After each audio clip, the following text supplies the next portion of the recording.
সুপ্রিয় নবম শ্রেণীর শিক্ষার্থীরা, আজকের এই ভিডিওতে আমরা দেখব যে তোমাদের অর্ধবার্ষিক পরীক্ষার জীববিজ্ঞান এই সাবজেক্টের যে প্রস্তুতির সাজেশনটি এই সুপার সাজেশনটি আমরা দেখব। তোমাদের জীববিজ্ঞান এই বইয়ের সুপার সাজেশনটি আমরা এই ভিডিওতে দেখব।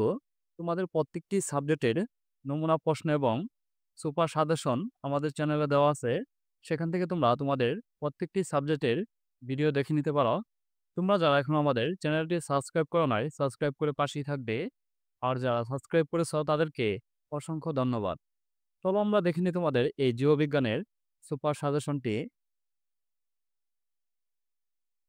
প্রথমে তোমরা যে অনুধাবন প্রশ্নের জন্য যে প্রশ্নগুলো পড়বে, এই সাজেশনটি কমপ্লিট করলে আশা করি তোমাদের পরীক্ষার মধ্যে 100% কমন আসবে ইনশাআল্লাহ। প্রশ্ন ১, যে ভৌত জীববিজ্ঞান কি?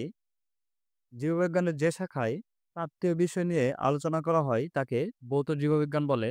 ২, দ্বিপদ নাম বা নামকরণ কি? সাধারণত একটি জীবের বৈজ্ঞানিক নাম দুটি অংশ বা পদ নিয়ে গঠিত হয়। এরূপ দুটি পদ নিয়ে গঠিত নামকরণের পদ্ধতিকে দ্বিপদ নামকরণ বলে। তারপর হচ্ছে বায়োইনফরমেটিক্স কি? আমি তোমাদের এই প্রশ্নগুলো বলে দেই, তোমরা উত্তরগুলো ভিডিওটি পজ করে উত্তরগুলো লিখে নেবে অথবা পড়ে নেবে। আমি যদি এই প্রশ্ন সহকারে তোমাদের বলে দেই তাহলে হচ্ছে ভিডিওটি অনেক লং হয়ে যাবে। বায়োইনফরমেটিক্স কি? এন্ডোক্রাইনোলজি কি? আইসিজিএন এর পুনরূপ কি? আইসিবিএন এর পুনরূপ কি? ভাইরাস কি? ভাইরাস জীব ও জ্বরের মাঝামাঝি এক প্রকার জীবাণু যার দেহে প্রোটিন ও নিউক্লিক অ্যাসিড দিয়ে গঠিত। ভাইরাস অন্য জীবের অভ্যন্তরে বংশ বিস্তারে সক্ষম কিন্তু দেহের বাইরে নিসচ্ছল জ্বরের ন্যায় থাকে। ট্যাক্সোনমি কি? প্রজাতি কি? কাঁঠালের জাতীয় ফল বৈজ্ঞানিক নাম কি? কাঁঠাল, এই কাঁঠালের বৈজ্ঞানিক নাম কি? ফলিত জীববিজ্ঞান কি? তারপর অনুধাবন প্রশ্নের জন্য পড়বে, শরীরবিদ্যাকে জীববিজ্ঞানের ভৌত শাখা বলা হয় কেন? জীবের শ্রেণীবিন্যাস প্রয়োজন কেন? লিনিয়াসকে দ্বিপদ নামকরণের জনক বলা হয় কেন? এখানে উত্তর সহ দেওয়া আছে, তোমরা ভিডিওটি পজ করে উত্তর সহ দেখে নেবে। মানুষকে হাইড্রোট্রফিক বলা হয় কেন? এস সবুজে নয় কেন ব্যাখ্যা করো।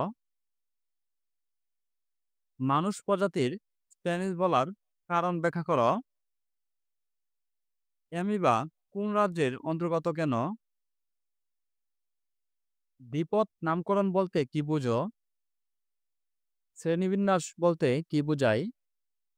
জীববিজ্ঞান বলতে কি বোঝায়? এই প্রশ্নটি তোমাদের থাকবে। এটি আমি ৩টি স্টার মার্ক দিয়ে দেই যে তোমাদের থাকবে।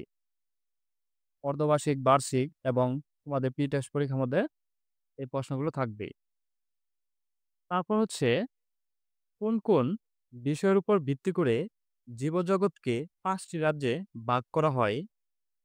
১, কোষের ডিএনএ ও আরএনএ প্রকারভেদ। ২, জীবদেহের কোষীয় বৈশিষ্ট্য, কোষের সংখ্যা, খাদ্যাভ্যাস। তারপর হচ্ছে সৃজনশীলের জন্য তোমরা যে প্রশ্নগুলো পড়বে, করোনাকালীন সময়ে কৃষি বিশ্ববিদ্যালয়ের ছাত্র ফয়সাল শিক্ষাজীবন শেষে মাশরুম ও স্ট্রবেরির চাষ শুরু করে। পরবর্তীতে সে তার বাড়ির পাশের পুকুরে রুই মাছের চাষও করতে থাকে। সে এখন সফল উদ্যোক্তা। জীবাশ্ম বিজ্ঞান কি? প্রজাতির টিকে থাকায় বিবর্তন কেন গুরুত্বপূর্ণ? উদ্দীপকে শেষের জীবটির নামকরণের পদ্ধতি ব্যাখ্যা কর। শেষের দ্বীপটির নামকরণ হচ্ছে পদ্ধতি, যে মাশরুম, স্ট্রবেরি। উদ্দীপকে জীবগুলোর রাজত্বতান্ত্রিক তুলনা বিশ্লেষণ করো। তারপর হচ্ছে সৃজনশীল আরেকটি, দ্বিপদ নাম কি? জীবের শ্রেণীবিন্যাস প্রয়োজন কেন? উদ্দীপকে উল্লিখিত প্রথম প্রাণীটির রাজ্যগত বৈশিষ্ট্য ব্যাখ্যা করো। উদ্দীপকে জীব দুটি প্রাণী হওয়া সত্ত্বেও ভিন্ন রাজ্যের অন্তর্ভুক্ত যুক্তি সহকারে বিশ্লেষণ করো। তারপর হচ্ছে আর্কিওনিয়াম কি? প্রোটিস্টা রাজ্যের জীবগুলোকে ইউক্যারিওট বলা হয় কেন ব্যাখ্যা করো। উদ্দীপকে পি ও কিউ রাজ্যে জীব ভিন্ন বৈশিষ্ট্য ব্যাখ্যা করো। পি এবং কিউ। মনেরা ও প্রটিস্টা। উদ্দীপকে শ্রেণীবিন্যাসের জীবের সরল থেকে জটিল গঠনের ক্রমবিকাশ ঘটেছে বিশ্লেষণ করো। তারপর হচ্ছে এখানে দেখো এক্স ওয়াই জেড তিনটি চিত্র। এই চিত্র দেখে ভৌত জীববিজ্ঞান কি, নিউক্লিয়াসকে দ্বিপদ নামকরণের জনক বলা হয় কেন, জেড চিহ্নিত চিত্রের রাজ্যগত বৈশিষ্ট্য বর্ণনা করো। জেড হচ্ছে এটি। আর এক্স ওয়াই এর মধ্যে কোনটি অধিক উন্নত মতামত দাও। এক্স এবং ওয়াই দুটি চিত্রের। হিস্টোলজি কি, শৈবাল কিভাবে খাদ্য উৎপাদন করে। এক্স ও ওয়াই দুটি জীব ভিন্ন সুপার কিংডমের অন্তর্ভুক্ত, তাদের বৈসাদৃশ্য ব্যাখ্যা করো। বায়োইনফরমেটিক্স কি, মানুষের প্রজাতিকে স্প্যানিশ বলার কারণ কি ব্যাখ্যা করো। উল্লেখিত এস এর রাজ্যের বৈশিষ্ট্য লিখো। বায়োইনফরমেটিক্স কাকে বলে, এটি তোমাদের বায়োইনফরমেটিক্স এখান থেকে তোমাদের প্রশ্ন থাকবেই।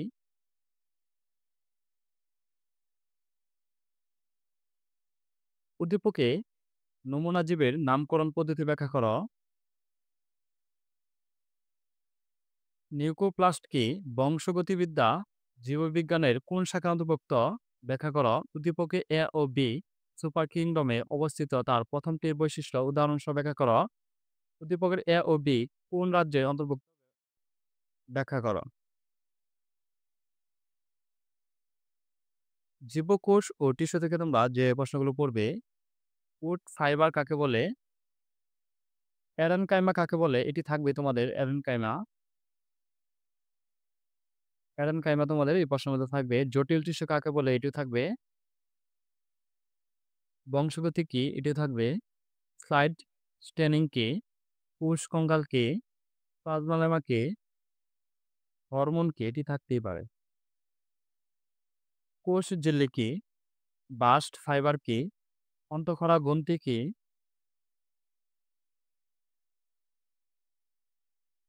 পাকিট ভেসেল থেকে ভিন্ন কেন ব্যাখ্যা করো। অন্তঃক্ষরা গ্রন্থি বলতে কি বোঝায়। রক্তকে যোজক কলা বলা হয় কেন, এটি তোমাদের প্রশ্নতে থাকতে পারে।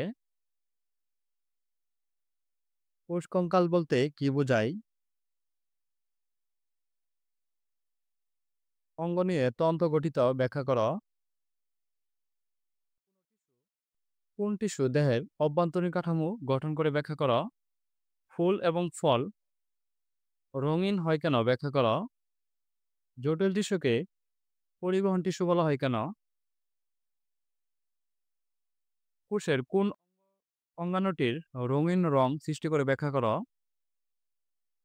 তারপর সৃজনশীলের জন্য পড়বে অক্সিজম কাকে বলে, অন্তঃক্ষরা গ্রন্থি বলতে কি বোঝায়। চিত্র বি এর গঠন বৈশিষ্ট্য ব্যাখ্যা করো। চিত্র বি এর গঠন। মানবদেহে বিভিন্ন অঙ্গের মধ্যে সমবায় সাধনে চিত্র এ এর গুরুত্ব বিশ্লেষণ করো। এই এর গুরুত্ব বিশ্লেষণ করবে। নিউক্লিয়াসকে কোষের নিয়ন্ত্রণ কেন্দ্র বলা হয় কেন। জটিল টিস্যু কি, সঙ্গী কোষের নিউক্লিয়াসের কার্যাবলী ব্যাখ্যা করো। এরেনকাইমা কি, এরেনকাইমা এই প্রশ্নটি তোমাদের থাকবে।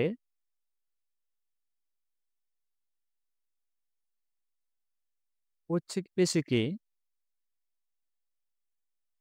জাইলেমকে পরিবহন টিস্যু বলা হয় কেন। ত্বক কাকে বলে, রূপান্তরিত প্লাস্টিড কি ব্যাখ্যা করো।